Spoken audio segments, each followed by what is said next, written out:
नमस्कार मित्रांनो, मी आकाश एंटरटेनमेंट तडका या चॅनलवर अजून एक व्हिडिओ घेऊन आलो आहे। मस्त अजून एक प्रोमो आलेला आहे। कोण असेल ही कंटेस्टंट, चेहरा व्यवस्थित दिसत नाही आणि कलर्सवाले फक्त लोकांना ते कंटेस्टंट शोधायला लावत आहेत।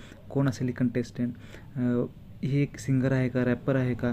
हो, ही एक सिंगर आहे आणि रॅपर पण, एक पोएट पण करते ती, एक रॅपर आहे ती। MTVचा हसल शो होता, त्यामध्ये ही रॅप करत होती आणि खूप भारी भारी हिचे रॅप आहेत। आणि हिने एक मराठी रॅप पण केला होता, नऊवारी हा रॅप, आणि तो खूप फेमस झाला होता हा रॅप। आणि MTV हसलवर ही रॅपर म्हणून कंटेस्टंट होती आणि हिचे नाव आहे आर्या जाधव। आणि ही एक रॅपर आहे, लवकरच ही शोमध्ये एंट्री करेल। खूप धमाकेदार आज सीझन असणार आहे, सीझन 5। तुम्ही बघायला विसरू नका, आज याची ग्रँड एंट्री आहे सगळ्यांची आणि लवकरच हाऊस टूर पण येईल। व्हिडिओ आवडला असेल तर लाईक करा आणि असे नवीन नवीन व्हिडिओसाठी चॅनलला आत्ताच सबस्क्राईब करा।